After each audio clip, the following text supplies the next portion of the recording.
Welcome back to Between the Before and After, a podcast about the stories that shape us. I'm your host, Coach John McLernon, and each episode I bring you an inspiring guest with a moving story that shines a light on the power of the human spirit. I'm excited to share this story with you, so let's dive in. So what would it be like to be sent out into the wilderness with hardened and sometimes violent young criminals, but with no internet, no cell phone, and maybe not necessarily a way to get out of there, and knowing you're going to be there for not just a couple of days, but maybe even a couple of weeks or a couple of months? This is the story of Wolf Creek and of Bill Pardue and his experience doing that, along with his son Joe helping him to publish and develop the story to share, and really share some insights into how it's affected our perception of the cultural landscape that we are experiencing to this day. So, gentlemen, welcome to the show. It's a pleasure to have you here. Thank you for having us. Yeah, you bet. So just before we dive into your story and into the story behind Wolf Creek, I wanted to give you a chance to give our folks a little bit of an idea of what you're up to presently. So maybe, Bill, we'll start with you. Yes, I have been an attorney for 30 years, and I actually just retired in February. So I'm navigating what retirement looks like. I also have several other books out there that I'm promoting and trying to get going. So that's what I'm doing. Living life. Yeah. So is authorship kind of how you're enjoying your retirement then? No, I'm a electric skateboard guy. So I have like 5 electric skateboards. So I got myself a new one, and I'm also an old surfer, and so I get out there and I play street basketball. I stay busy. That's awesome. That's great to hear. And Joe, I know you're still of a working age, so you probably keep yourself busy doing a few other things. Trying to figure out what to write as well for myself on the side. So yeah, keeping busy. And yeah, so you had the opportunity to help your dad produce and edit the story of Wolf Creek, which kind of gave you a unique insight into his experiences. And so, Joe, I wanted to ask you first, as you were kind of reading through your father's story about going through this experience, being out in the wilderness, and thinking about it in light of, without all of the modern conveniences that we've just come to take for granted, what sort of lessons did you take from that experience? The biggest thing that I took from it was just his story of growing up and maturing as a young man, as an individual, and to see the differences also as well. Like you said, from back then till now, in terms of how the culture has shifted, in the sense that I don't think that there's a lot of camps like that he was in at this point now. And I don't think those really be approved, just having kids out in the wilderness, and kind of no supervision. So I think things have changed in that regard in the culture now. Yeah, and just my biggest thing was seeing him mature as an individual. Mm-hmm. What do you think it is that nowadays we couldn't necessarily send a group of, potentially violent young offenders into the wilderness if we could do it 40 or 50 years ago? To be honest, I think people like to play things safe a lot more now, which is good. I think we've learned a lot about being more cautious about certain things like that. But I think also there's something lost where you can be too cautious and too many rules around those kinds of, events like that. The fact that he didn't have any supervision, I think, was good, and that it allowed him to, fully interact with the kids and develop his relationship with them. So. Yeah, absolutely. So, Bill, I'm curious, how did you find yourself in this situation where indeed you are heading out into the wilderness and did you have an awareness of the types of young men that you were being sent out into the wilderness with? Well, I was kind of a wild young man myself. I had just gotten out of school, and I was looking for something to do. I got a degree in zoology. And there was an announcement for a wilderness camp counselor, and but it was canoeing, backpacking, mountain climbing, a whole bit, and I'm saying to myself, they're going to pay me to do this, right? Yeah. And in the interview, did they tell you the kind of young men that you're going to be working with? No, and you could not know. Number one, you couldn't put it in words. You had to be there in front of them to know who they were. Right. If you have no contact with those kind of young men. So you really had to see it, even if they'd told me. They did tell us, for instance, and I'm not sure it was when he was hiring me, but when I got out on site, the day before they were coming out, he says, look, we've got a couple of young guys here that are dangerous. And one of them has the classic profile of a young serial killer because he had mutilated animals. He had taken a dog, cut off all its legs, put it under his bed, put a flame up a horse's nose.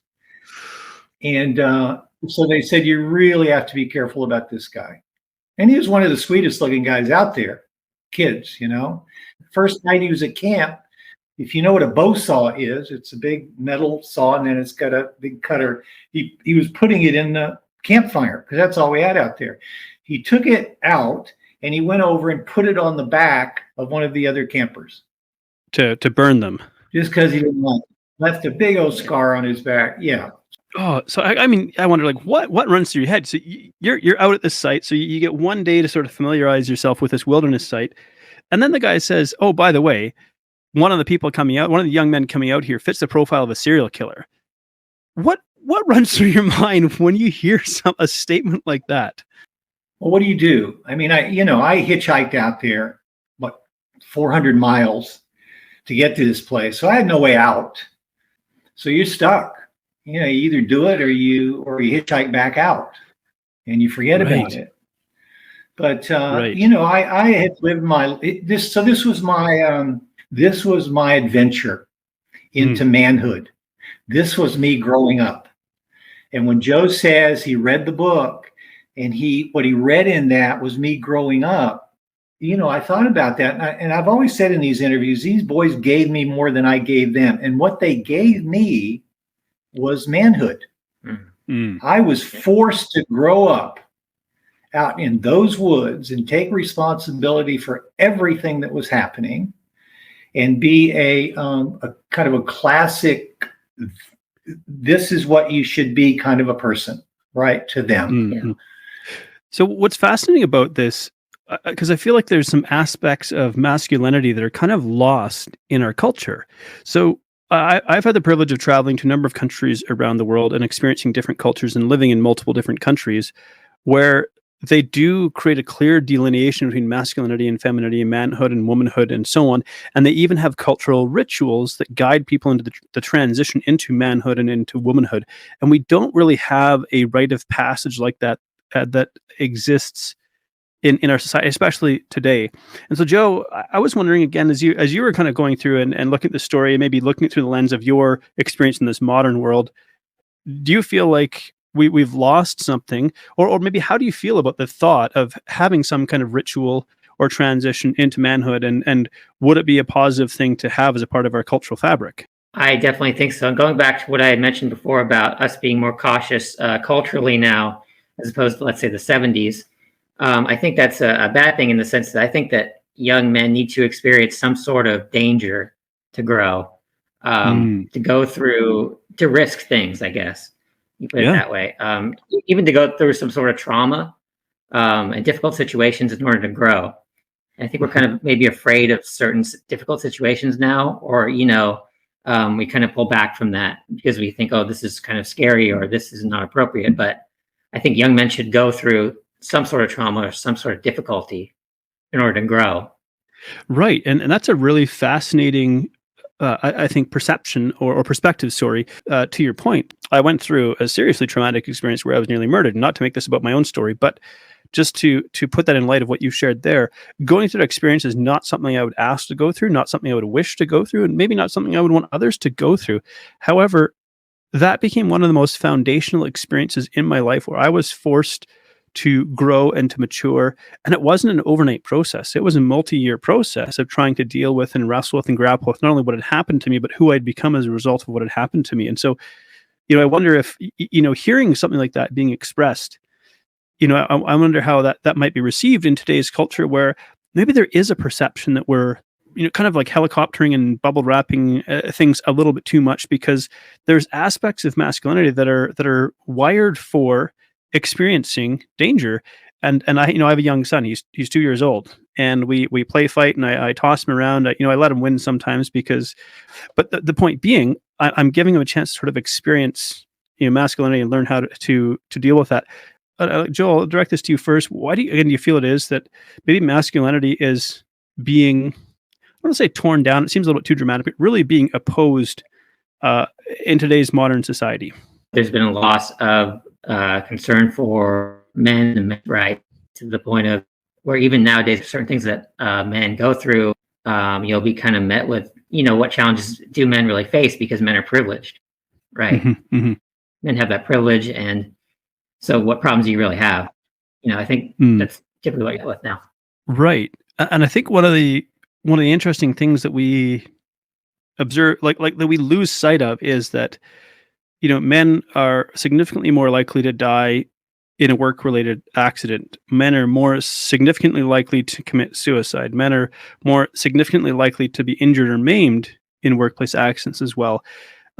Historically, men have been in massively disproportionate numbers been the casualties of war and conflict and so on. And so I think masculinity isn't nearly as privileged as people would like to make it to be, where we seem to be shining a spotlight on some of the specifics, like very selectively, while ignoring some of the more important aspects. And so, Bill, to bring it back to you and to your story out there, I think about these, now the bus pulls up and these young men arrive, and it's yourself. Who's with you when this busload of young men pulls up, and how many of them are there, and kind of what runs through your mind as you watch them get off the bus? Well, who was with me was a young retired Army parachutist from Vietnam. And he had worked with these boys at the ranch. So he was a tough guy. Nobody was going to, he was just on the face, a tough guy. And it was me. I was the other one. So the 10 boys come off the bus, and, a couple of them are thrown off the bus. But the first ones that come off the bus is the leader. And then his enforcer comes behind him, and then other kids tumble off the bus as they tumble off. Mm-hmm. But what I didn't realize is going to be my second interview, the real interview. If I couldn't pass this interview, I might as well get my backpack and my thumb and head back, where I came from. So, one of the leader they get around the bench, the park table, and the leader sits across from me. The rest of the bench is all they're trying to force me off the end. And he rolls the ready roll, because that's what they did. And he lit it up and he blew smoke right in my face. I said, "Look, dude, I'm going to give you one free pass on that. Just don't do it again." So there he comes. That's the boundaries. That's it. I was across the top of that table. Just in life generally, you can't really hurt people. You can subdue them. But if you want to build a relationship going forward, you can't kill them. You can't pound them. You can't. So I realized at that point that if I'm going to live with these kids, I can't really hurt them when I'm doing this. So I subdued him, came back up. He said in front of everybody, "Look, I'm going to get an axe. I'm going to kill you tonight, blah, blah, blah." Then his enforcer comes over, starts punching one of the little boys in the group. I said the same thing to him. We had the same fight, and rolling down the hill again, had to subdue him. And the benefit of that interview was because I became the alpha male. Mm-hmm, mm-hmm. Before that, this young man that was first one off the bus was the alpha male. Now, we all know from a wolf pack in the wilds, when the alpha male is deposed, he's no longer in the group. So that young man was never in that group again. He was never a portion of it because he had no place. The enforcer still had a place because he worked for me now. Right. And what ages were these young boys? They were 15 to 18. Yeah. So you're 21. These fellas are between 15 and 18 years old, and like you said, they're big enough to cause damage. And so it wasn't a walk in the park to subdue them and to assert that you in fact are the alpha. And it's interesting to think about that this is what was necessary. And I imagine if we were to walk into a prison environment even today, this sort of environment still exists, as much as we would like to pretend that it doesn't, that it does. Right. So you had to assert your dominance. You had to take on the leader of the pack. You had to take on the enforcer, and you got the respect of these young men, whether they wanted it or not. And now it's time to get to work, so to speak. Now it's time to do what you were sort of out there to do. What was the purpose of bringing these young men out here, 400 odd miles or however far it was, into the wilderness like this? Let's take these boys that cannot live in a normal parameters of society. By the end of that, They were more self-disciplined because they had to be, because I forced them to not act out, not take a hot bow saw and put it on somebody's back, not to come after somebody with an axe in the middle of the night, not to just punch somebody in the face because you didn't like them, not to set. We had a counselor. One of the problems there was that if you weren't physically capable of handling these boys, they were going to eat you alive. We had one counselor that came out, and I was just gone for 5 minutes. I don't know where I'd been, just walking in the woods or something. I came back, they came yelling. They had him up a tree and they had set him on fire. They'd gotten some gas starter and it lit his pants on fire, and they'd punched him before. They were out fighting him. That was the only way he could get away from him. I mean, there was a situation there where the counselors weren't safe if they weren't capable of handling themselves. Right? They just weren't safe alone, boy. So at any given time, how many counselors would have been out there? 2 and 10 boys. Okay. There was another site with 10 boys, and the difference there's such a dichotomy between the two groups. We were very disciplined, very organized. They were over there smoking dope in the woods. And stealing BB guns out of stores and shooting at us with it. I mean, it was just the other group was crazy. We just, their members would come over to eat at our camp, to have some place to sleep that was warm and out of the rain, because they were just wild over there. And we just kind of stayed away from them.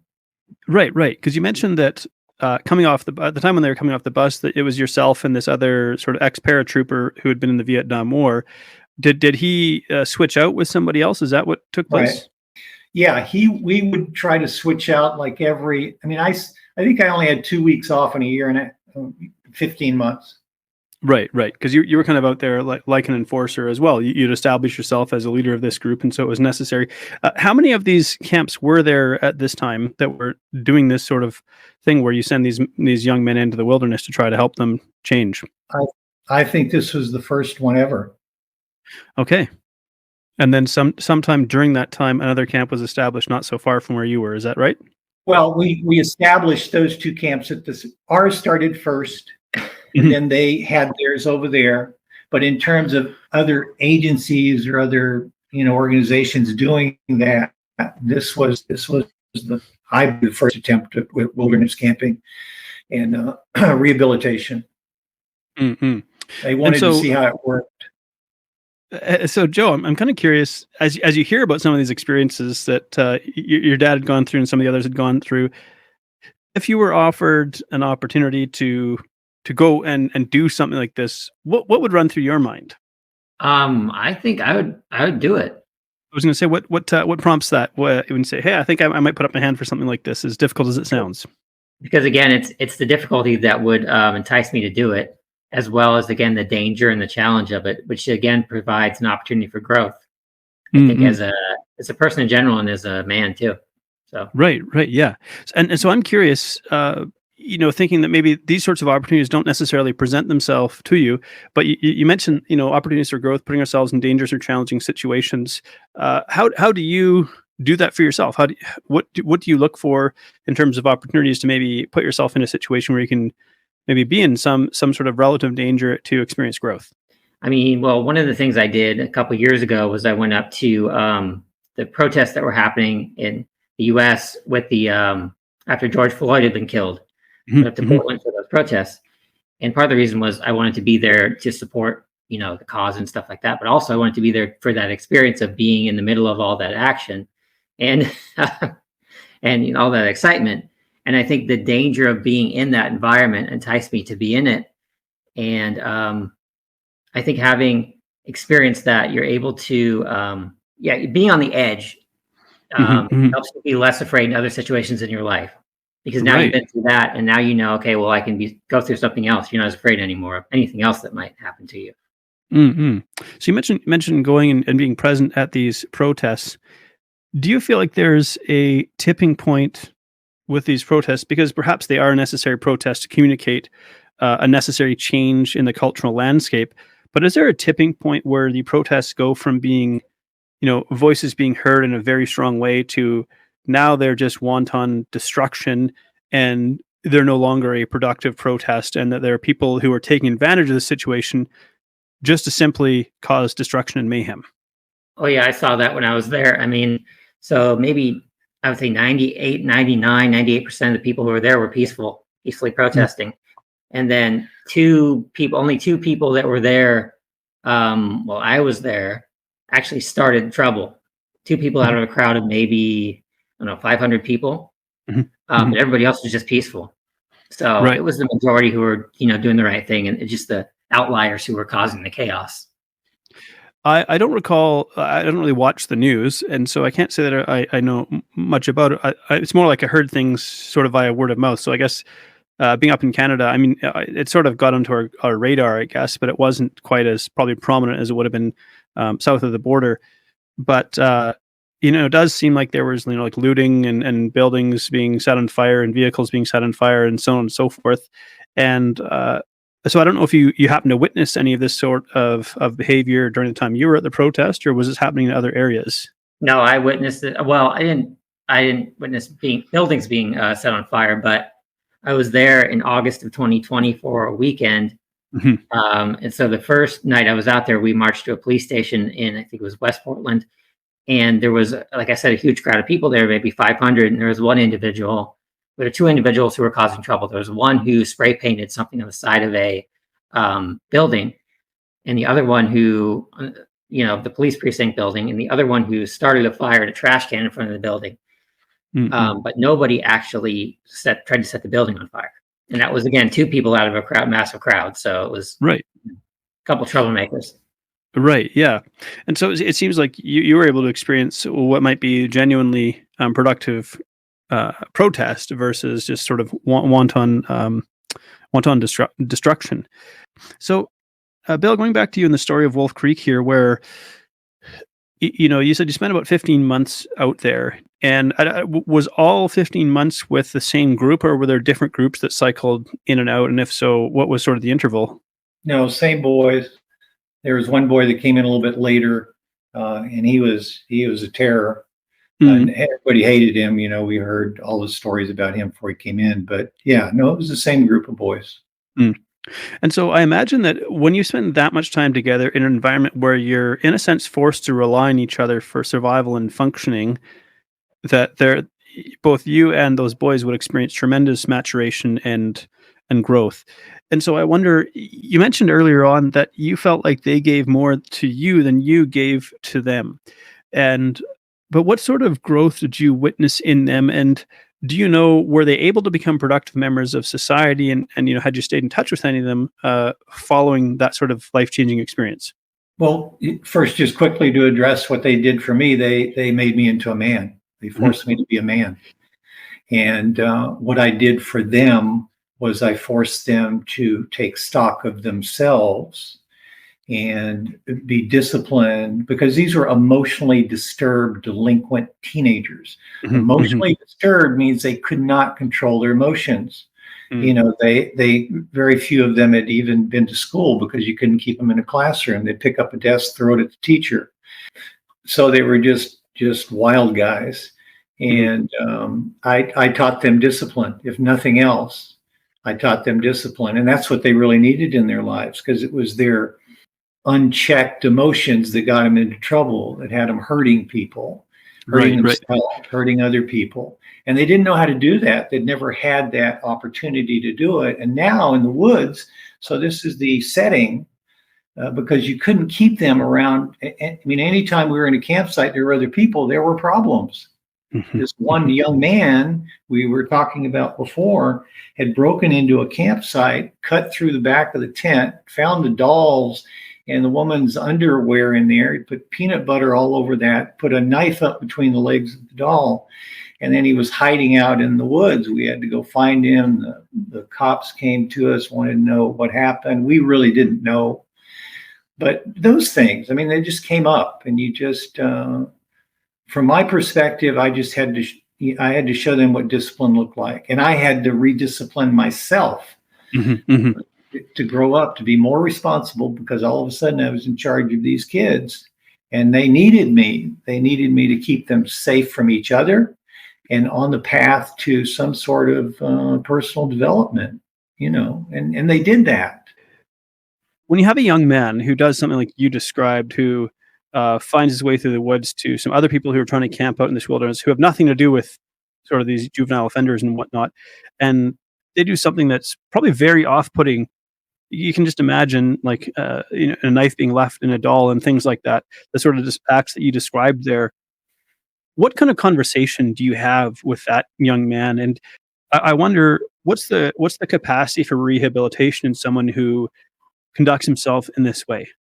Well, again, the rehabilitation was being out there and having them have to deal with me and my rules, because there were my rules. There nobody else, we established, me and the counselor I worked with, we established the rules. If they broke them, they were punished.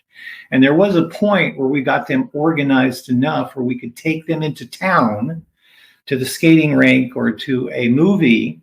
So these were, and they knew that if they broke any of the rules, they were going to be out of that picture. There was going to be no more movies for them for at least a week. They were lost. They seriously were lost. And you had to deal with them individually, with conversations, with just sitting on them for hours to keep their anger confined to, And the important thing about that was, after a couple of hours of sitting on these boys, they would get up like nothing had happened. It'd be calm. There wouldn't be one bit of anger left in them for that particular time. So it's almost like giving them medication, but it was a physical intervention rather than medication.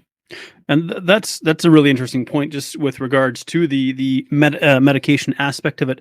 I'm kind of curious, of those 10 boys that you were largely with for this period of 15 months, was there one particular transformation story that kind of stood out to you, and where you saw a dramatic shift from maybe someone who was, extremely, seemingly maybe out of control, to really developing into a man themselves? And what sort of transformation stayed with you the most from this experience?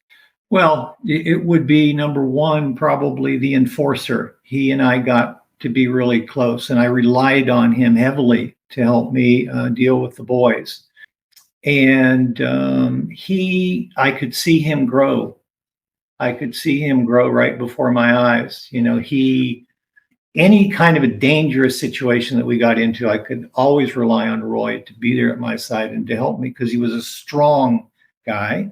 Mm-hmm. When we got into a flash flood in Arkansas at the end of my stay, and we had 4 canoes. We lost 2 of them pretty early. They had tipped over. There had been a flash flood during the night. It had taken the canoes away. If you're familiar with a flash flood, it can rise 5 or 6 feet in 20 minutes. Right. Yeah. And so we lost those canoes. We actually lost a boy for 3 days. We thought he had drowned when the canoe went over. There were 4 of them that were caught in trees in the middle of this river that we had to get out with whatever. And I was the only one there to do it. Everybody else was either capsized upriver, capsized downriver, or in the middle of a tree in the middle of the river that I had to get them out. Wow. So Roy would always be there. I needed somebody to be able to, strong person who could, and so he learned responsibility. Mm-hmm, and even though he's a very quiet guy, I could tell the difference in him. And he took me leaving the hardest of anybody, because he felt like I had betrayed him by leaving. That's a fascinating observation. And, I think what you're describing is maybe somebody who is hungry for a sense of responsibility and meaning and purpose. And when we think about masculinity, maybe we think about one of the things that men are really drawn to is exactly that, having a sense of purpose, a drive to feel as though we are a part of something that's meaningful in our lives. And this just gentleman, Roy, that you described, it seems like that was what he was beginning to experience, and that was allowing him to grow and to thrive. From these young men that you worked with, are there any of them that you ever kept in touch with over the years, or did you follow their stories over the years to sort of see what had happened to them? Well, you have to understand, when they gave him to us, they told us nothing. They didn't want us to be jaded before they even got there. And I just popped in. They didn't know me. I dropped in from, nowhere. And they dropped in from nowhere. And but I did have a couple of boys that contacted me after I left, and one of them was Vince, and he was another guy, smart guy. I mean, these boys are not dumb. I mean, some of them are not real bright. Right. But he was definitely, he called me because he'd gotten a girlfriend in LA and I was down there at the time. He wanted me to meet with him and his girlfriend and just let me know that he was all right and that he had survived that experience and anything he had to do after that. So I saw him as a really strong individual. And I had a really interesting experience with him. I brought all these boys to my mother's house. And I bought all 10 boys there for Christmas dinner. Okay. And I still have a picture of him sitting in my father's lap, Vince, and he was as big as my father was. And I thought to myself, my dad never let me sit in his lap like that. Yeah. So they got to maybe experience something that they hadn't, maybe was missing from their life, and that was family even. Exactly. What I want to connect here potentially is the link between socioeconomic conditions and being juvenile offenders. And I know you spent a number of years as a lawyer as well. And so, and maybe after Bill weighs in, Joe, I'd like to hear your thoughts on this as well. But what is the connection between like socioeconomic conditions and maybe finding themselves in a situation like this? And do you suppose had they been raised in different situations or circumstances that they may have turned out differently? Yeah, well, that's interesting because as soon as I got out, the reason I left the boys was the camp counselor wanted me to go get a master's in social work because he wanted me to continue to work in that field. And my thesis there was on exactly that. I took Dallas and I looked at all the neighborhoods of Dallas. I looked at what the economic status was, what the criminal crime rate was. There was a direct connection between the lower economic status and crime. And so these boys most of them didn't have a family. They didn't know what a family looked like.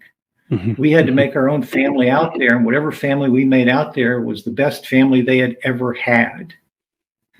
So that was important. And it was very important to the boys' growth because a lot of them didn't know what love was. They didn't know. And to them, when they saw me protecting them, which I had to do several times from people, they knew that was love. I mean, we got into a gang fight right one time. They got me into a gang fight, I should say. And they knew that. After that, they loved me. It's that I was one of them. Yeah, absolutely. So, and is that gang fight story documented in the book Wolf Creek? It is. For me, it was a high point. And just to like very quickly, the boys, we'd gone up to Dallas to the state fairgrounds. We'd let the boys out. These are not boys you hold hands and you walk through the park. They just take off. We know they're going to come back because they know where their meal was coming from. We had parked our old bus in a back alley next to a railroad station, and two of the boys came flying around the corner, running as fast as they could, saying, "We got to get out of here. You need to get." And right behind them, at the end of the alley, the only exit from the alley, there were probably 30 young men. They started picking up pipes and rocks and whatever else they could throw and throwing them at us.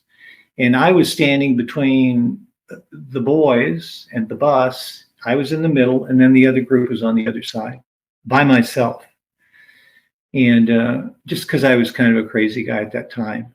And somebody almost hit me with a rock. And I just kind of, and sometimes you just kind of elevate above what's happening and you just do what's right in front of you. So I picked up a couple of rocks. I threw them right at the middle of that group as hard as I could.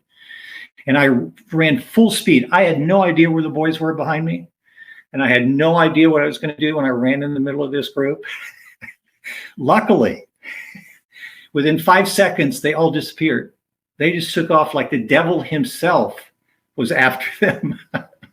Fascinating. And those boys could not believe it, right? They were all the way back in the bus. Oh, they were having a big party. And Right. Those kind of things brought us together, right? And we had multiple occasions. We had things like that happen.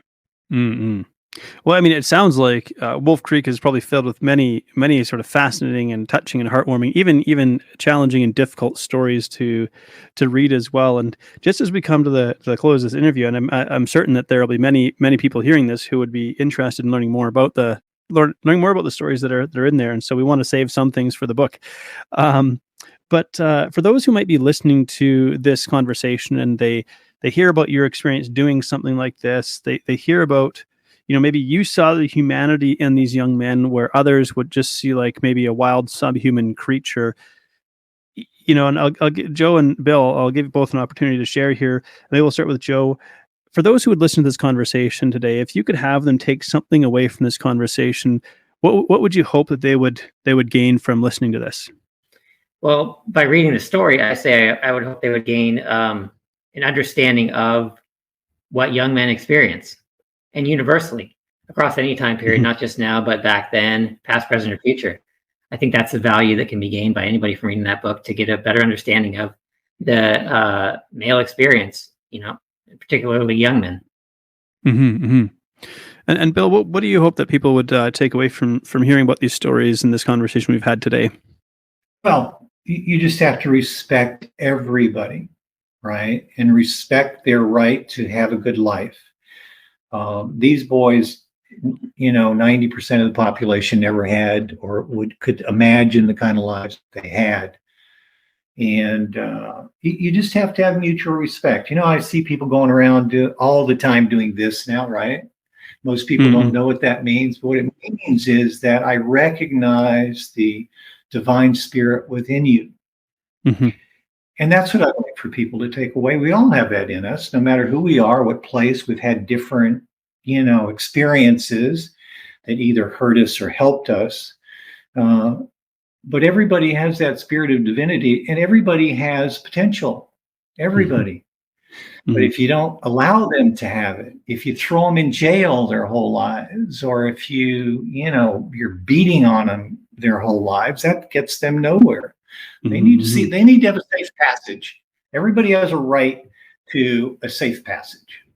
I love that. Gentlemen, thank you again so much for being on today and sharing these wonderful stories. And I do look forward to learning more about them as I read the book Wolf Creek as well. So thank you. Thank you so much for tuning into Between the Before and After. If you've enjoyed this episode, please subscribe and leave a review, because that helps this podcast to reach and inspire more people. I love exploring the stories that take place between the before and after, the powerful experiences that shape who we become, and I love human potential. I love the possibilities that lie within us. So whatever you may be up against, I hope these stories inspire you, because if you're still here, your story's not done yet, so keep moving forward.